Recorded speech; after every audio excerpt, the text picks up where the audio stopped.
할렐루야. 이 시간은 사도행전 3장에 있는 말씀을 가지고 함께 은혜를 나눠보도록 하겠습니다. 내용은 베드로와 요한이 제9시 기도 시간에 성전으로 기도하러 가다가 성전 미문에 있는 안진뱅이를 봅니다. 그가 베드로와 요한이 기도하러 갈 때 구걸을 하지요. 그런데 베드로와 요한은 내게 은과 금은 없지만 내게 있는 것이 있다고 하면서 그 안진뱅이를 예수 그리스도의 이름으로 일으키는 놀라운 사건이 기록이 되어져 있습니다. 우리 예수 믿는 많은 사람들이 이런 내용을 그냥 역사 속에 성경에 나타나 있는 그러한 사건으로만 이해하고 넘어가서는 안 되겠지요. 왜? 우리도 신앙생활 하는데 내게 있는 것이 도대체 무엇일까요? 왜 베드로와 요한이 갖고 있는 내게 있는 그것으로 바로 안진뱅이를 일으킬 수 있었겠습니까? 그냥 많은 그리스도인들이 그것은 베드로와 요한의 믿음이었겠습니까? 단지 예수의 이름을 소유했기 때문이겠어요? 그것이 아니라 베드로와 요한은 바로 사도행전 2장의 사건을 통하여서 소유되어진 것이 있었습니다. 사도행전 2장은 바로 그들이 마가의 다락방에서 전혀 기도에 힘쓰다가 바로 성령의 기름 부음을 받은 것이지요. 수많은 사람들이 그 기도 시간, 바로 오늘날 우리 한국의 시차로 계산하면 오후 3시 기도 시간을 의미하는데, 그때 기도하러 가는데 베드로와 요한만 간 것이 아니라 많은 사람들이 그 시간에 기도하러 갔습니다. 그런데 누구에게는 그와 같은 능력이 나타난 것은 먼저 베드로와 요한에게는 사도행전 2장의 사건을 통하여서 그들에게 성령의 능력이 흐르고 있었다는 것을 알고 있고, 그 능력이 어떻게 그들에게 흘러나가는 것인가 우리가 한번 좀 상고해 볼 필요가 있다고 여겨집니다. 저는 하나님의 은혜로 참 한 10년 이상을 거의 이렇게 부흥 집회, 매주 국내외 교회에 부흥 집회를 이렇게 다니게 되었을 때 제가 성령의 기름 부음이라고 하는 설교를 하면서 이 기름 부음을 전가하기를 이렇게 원했습니다. 성령의 기름 부음을 설교를 할 때 성도들에게 먼저 물어보죠. 여러분들에게도 한번 물어보겠습니다. 우리 믿는 사람들이 요한복음 3장 16절 다 아시지요? 대부분의 집회간 교회에서는 하나님이 세상을 사랑하셔 독생자를 주시고 그 아들을 믿는 자마다 그 영생을 얻는다고 하는 이 말씀을 다들 알고 있습니다. 그런데 똑같이 요한이 아주 귀한 얘기를 한 것이 있는데 바로 요한일서 2장 27절입니다. 혹시 요한일서 2장 27절에 있는 말씀을 아시나요? 제가 이렇게 한번 물어봅니다. 그러면은 한국교회 대부분의 성도들이 요한일서 2장 27절에 있는 말씀을 모르고 있습니다. 너희는 주께 받은 바 기름 부음이 너희 안에 거하나니 아무도 너희를 가리킬 필요가 없고 오직 그의 기름 부음이 모든 것을 가르치고 또 참되고 거짓이 없으니 이 기름 부음으로 너희 안에 거하라고 하는 말씀이지요. 내게 있는 것, 이것을 다시 말하면은요, 성령의 기름 부음이라고 여러분들이 이해하셨으면 좋겠어요. 그러면 성령의 기름 부음을 받고 이렇게 베드로와 요한처럼 사역했던 한 인물을 제가 추천하고 싶습니다. 바로 다윗이지요.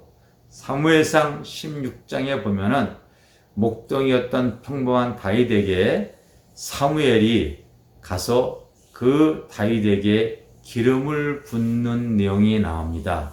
성령의 기름이 그에게 임하는 내용이 기록이 되어져 있어요.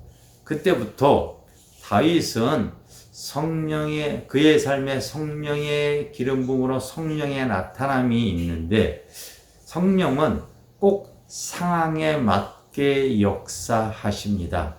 이것은 굉장히 중요한 얘기이기 때문에 이 영상을 보는 우리 크리스천들은 꼭 이 내용을 아주 깊이 마음속에 새기고 계셨으면 좋겠어요. 진리의 성령은 꼭 상황에 맞게 역사하신다는 것이요.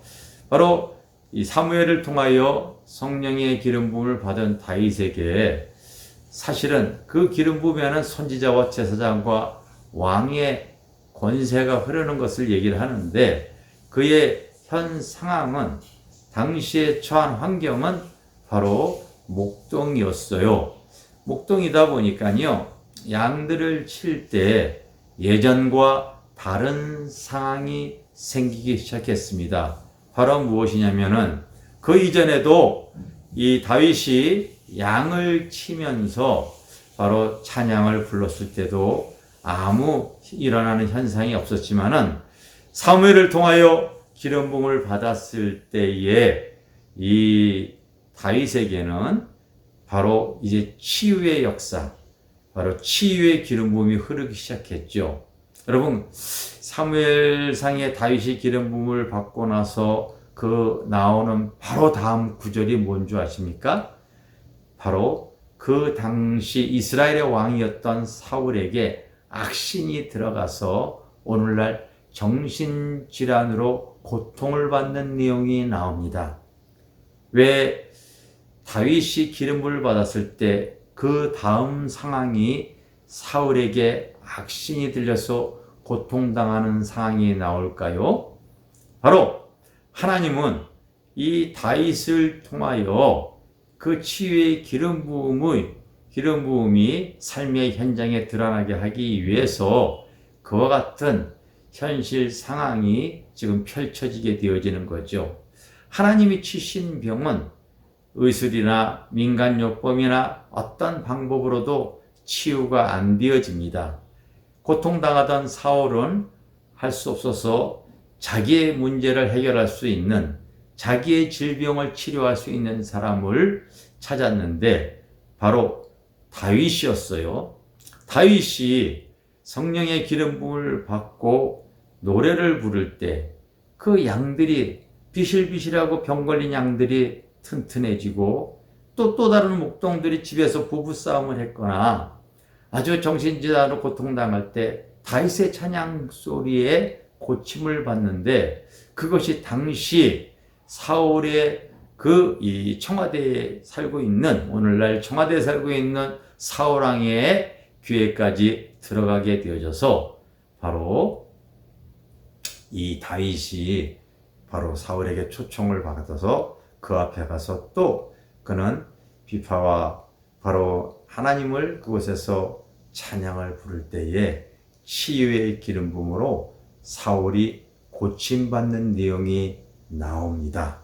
그리고 나서 사무엘상 17장에 보면은요, 그 유명한 다윗과 골리앗과의 싸움이 이제 시작이 되어지는데, 많은 사람들이 이 다윗과 골리앗의 싸움을 이렇게 설교하는 것을 제가 대합니다. 다른 사람들은 두려워 떨었지만 다윗은 믿음으로 나갔다고 얘기를 합니다. 여호와의 이름을 앞세워 나갔다고 얘기합니다. 사실은 우리가 표현적으로 겉으로는 그 말이 다 맞는 얘기고 정답이겠지만은, 우리가 막상 실상 그와 같은 상황이 되어졌을 때에 이렇게 나갈 수 있는 사람이 있겠습니까? 아니, 누구는 지금 하나님 믿지 않나요? 이스라엘 사람들이 그럼 하나님 믿지 않았겠습니까? 다 그들도 여호와의 이름으로 전쟁을 나간 거예요. 무슨 차이냐면요, 성령의 기름 부음이 있고 없고의 차이입니다. 아까 제가 얘기했죠, 진리의 성령님은 상황에 맞게 역사하신다. 바로 그곳에서 그 다윗의 내면에 성령의 기름이 흐르는 겁니다. 너희는 주께 받은 바 기름 부음이 너희 안에 거하나니 아무도 너희를 가리킬 필요가 없고 그의 기름 부음이 모든 것을 가리키며 또 참되고 거짓이 없으니 너희를 가르치신 그대로 주 안에 거하라. 이렇게 기록이 되어져 있지 않습니까? 다윗, 내가 너와 함께하니 때로는 사자와 곰이 그 양들을 해치려 할 때에 성령의 기름이 흘렀을 때 네가 던지는 그 물맷돌은 미사일처럼 강력하지 않았느냐. 저 거대한 골리앗도 내가 너와 함께 할 때니 네가 나가서 싸우라. 성령이 그 참되고 거짓이 없는 성령의 기름 부음이 그에게 가르치시고 지시하는 것이었어요. 그래서 그는 사울 앞에 가서 자기의 그 상황을 얘기를 하고 그리고 담대히 골리앗 앞에 나갈 수 있었던 것입니다. 누구의 얘기가 아닙니다. 주께 받은 바 기름 부음이 그 안에 거하고 있었기 때문에 바로 그 가르침을 받아서 이제 이 전쟁터에 나간 것이죠. 그때 역사는 성령의 나타남은 바로 능력의 기름 부음입니다. 능력의 기름 부음으로 그는 전쟁터에 나가서 골리앗의 목을 베어버리지요. 여러분, 그 이후 또 다윗은 바로 사울왕의 시기를 받아서 광야에서 10여 년 이상을 광야의 영성을 쌓고 성령에 순종하는 자가 되어지는 내용들이 성경에 기록이 되어져 있는데 우리가 이 성령님을 잘 알지 못하면은 사실은 그냥 하나의 이론적인 하나님밖에 안 되어지고 이론적인 성령님밖에 안 되어져서는 우리가 내게 있는 것 자체를 우리가 알지 못하고 신앙생활 할 때는요, 우리가 신앙생활에 아무 역사와 능력과 성령의 나타남을 우리가 체험할 수 없어요. 제가 교회를 개척하고 한 4, 5년 동안 열심히 전도 기도했을 때 한 지하 40평이 부흥이 돼서 성도들이 한 100여 명으로 이렇게 일어났어요. 부흥이 되어졌어요.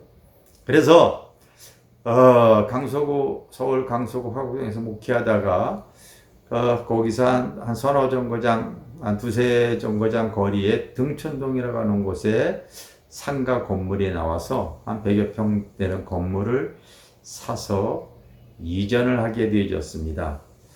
그래서 그곳에 다시 새롭게 목회를 하는데 저는 목회 방침이 초신자들을 전도해서 이렇게 하다 보니 기존 신자가 없다 보니까요, 이 초신자들이 신앙이 견고하지 못해서 거리가 좀 멀다고 해서 한 주, 두 주 떨어지기 시작했어요.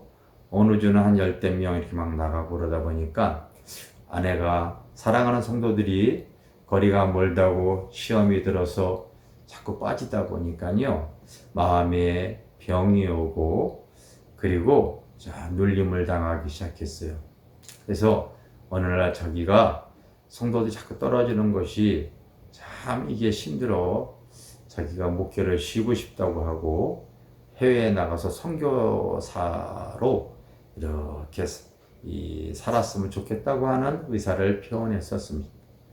이런 그 상황이 생겼을 때에 아무래도 목회를 좀 쉬어야 되겠다 생각을 해서 교회 건물을 이렇게 매도하고서 다시 화곡동에 돌아와서 1년 동안 안식년을 좀 가졌으면 좋겠다. 7년 되는 해에.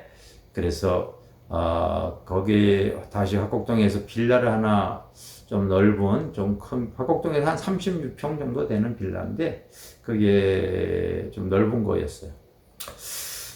그거를 하나 사서 간판도 걸질 않고 그리고 주거지도 만들질 않고 전도도 하지 않고 그냥 갈 사람들은 다 가라고 했더니 한 12명 남았는데 그곳에서 12명과 함께 오직 말씀과 기도만 전념하면서 쉼을 갖는 시간이 있었어요. 그런데 말씀과 기도에 전념하다 보니까요, 어느 날부터 우리 성령님이 찾아와 주셨어요.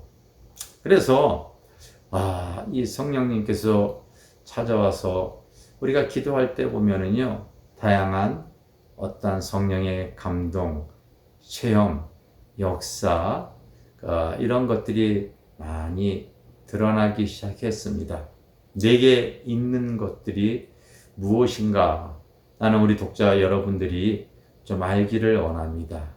그때 손을 들고 기도할 때에 이 성령의 불이 오기 시작하면은요, 손이 좀 뜨거워지기 시작했고, 근데 그것은 사람마다 조금씩 나타나는 증상이 좀 달라요. 어떤 사람은 성령의 기름 부음이 흐를 때 전기가 오듯이 찌릿찌릿한 사람들이 있고, 아니면 무거운 것이 들려있는 것 같은 느낌을 받는 사람도 있고, 손이 뜨거워지는 사람도 있고, 좀 다릅니다.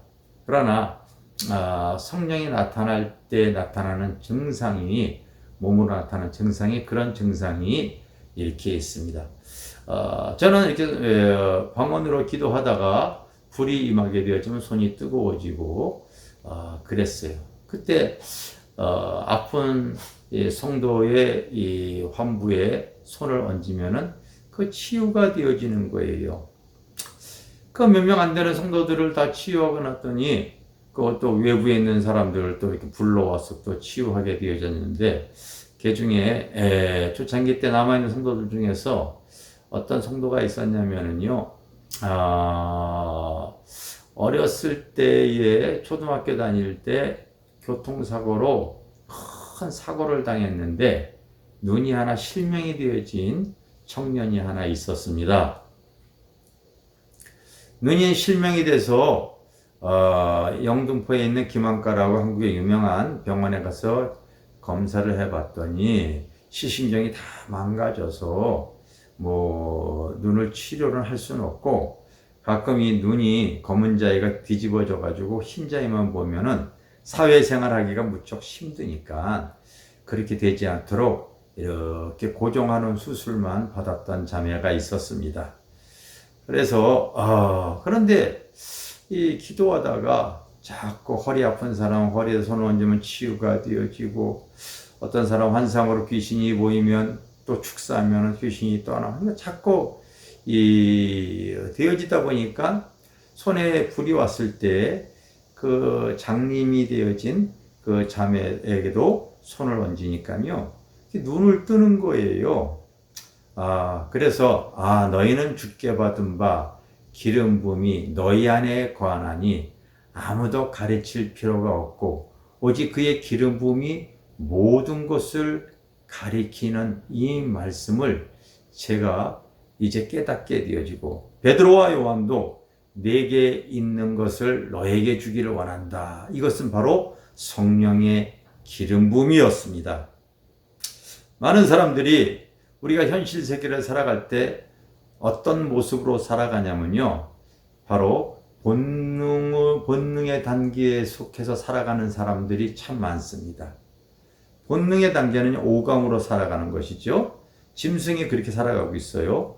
바로 시각, 촉각, 후각, 청각, 미각으로 바로 살아가고 있는데, 여러분, 사람이 바로 짐승의 단계에서 살아서는 안 되겠죠.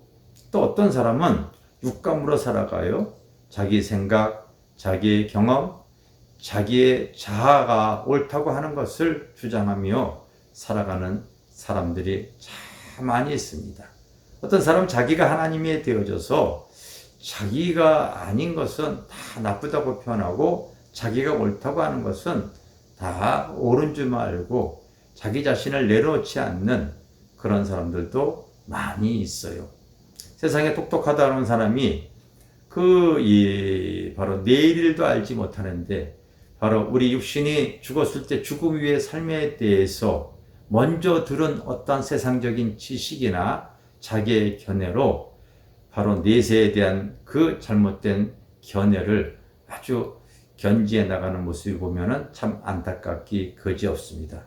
그런데 우리의 사람은 오감이나 육감으로 살아가는 것이 아니라 하나님의 성령이 충만한 것을 저는 칠감이라고 표현하고 싶은데요. 성령의 칠감이 올 때에 성령의 기름 부음이 바로 나의 삶을 주장해 나가게 되어져 있습니다.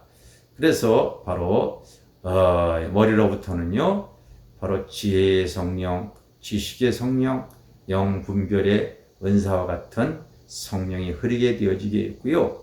몸으로부터는요, 능력의 성령, 바로 신유의 성령, 이런 성령들이 흐르게 되어져 있고요. 또 우리의 마음에 성령의 감화 감동을 줍니다. 여러분, 인생은 감 잡는 겁니다. 이게 무슨 얘기냐면요, 사람들이 이 현실에 살아가면서 왜 성공하려고 하고, 왜 목적을 이루려고 하고, 왜 자기가 소원하는 것을 이루기 위해서 그렇게 애를 씁니까? 사장이 되어지고, 때로는 CEO가 되어지고, 때로는 목표를 이루기 위해 했을 때 느껴지는 행복감, 만족감, 쾌감, 포만감, 다 감이에요. 느껴지는 겁니다. 그런데 그런 것을 이루지 못했을 때 또 좌절감, 패배감, 낙심감, 바로 실망감, 절망감. 그래서 너무나 많은 사람들이 현실 세계에 낙담함으로 말미암아 하루에도 한 40여 명씩 이렇게 자살하고 있지 않습니까? 바로 인생을, 바로 우리가 인생을 해서는 감 잡는 것이라고 하는데, 어떤 감을 잡아야 되느냐? 성령의 감화, 감동을 바로 잡을 수 있는 능력이 필요하죠.